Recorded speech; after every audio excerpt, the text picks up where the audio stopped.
አሰላሙ አለይኩም እንዴት ናችሁ? እኔ ደህና ነኝ አልሐምዱሊላህ። እስቲ ይሄንን የመሰለ ራት እየሰራን አንዳንድ ነገር ልበላችሁ።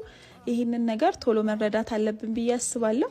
ምንድነው ሁሉንም ሰው ለማስደሰት መሞከር። ምንም ያህል ጥሩ ሰው ብንሆን፣ ምንም ያህል ለሌሎች ብንለፋ ሁሉንም ሰው ለማስደሰት አይቻልም።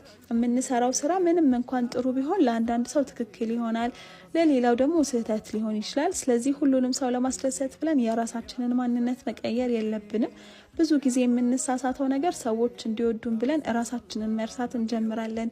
የማንፈልገውን ነገር እሺ እንላለን። ፍላጎታችንን ለሰው ስንል እንተዋዋለን። ራሳችንን እየጎዳን ሌሎችን ለማስደሰት እንሞክራለን። ግን ደግሞ እንደዚህ መሆን የለበትም። ሁሉም ሰው ሊወደን፣ ሁሉም ሰው ሊረዳን አይችልም እና ደግሞ ይሄ የኛ ችግር አይደለም፣ ያለ ነገር ነው። ስለዚህ ሰዎች እንዲወዱን ስንል የራሳችንን ማንነት ቀይረን ሌላ ሰው ለመሆን መጓጓጥ አለብን ብዬ አላስብም። ትክክል እስከሆነን ድረስ በቃ ለምን ለሰው ብለን እንጨነቃለን? በህይወታችን ትልቅ ነገር ያመንበትን ነገር እንወስንና ሰው ምን ይለኛል ብለን ተጨንቀን ወይ ደግሞ አንድ ሰው ብቻ የሆነ አስተያየት ስለሰጠን ፈርተን እንተዋዋለን። ግን ደግሞ ነገ ያ ሰው የኛን ህይወት አይኖርልንም። ነገ ምን ላይ ደርሰዋል ብለው እንኳን ዞር ብሎ አያየንም። ግን ደግሞ ነገ ላይ ህይወታችንን የምንኖረው እኛው ራሳችን ነን። ስለዚህ ሁሉንም ሰው ለማስደሰት መሞከር ለኔ ትልቅ ጅልነት ነው ብዬ አስባለሁ።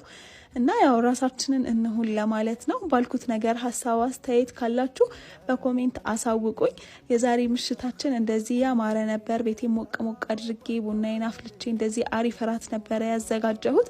ምሽታችን ይሄንን ይመስል ነበረ። እወዳችኋለሁ። ባይ ባይ።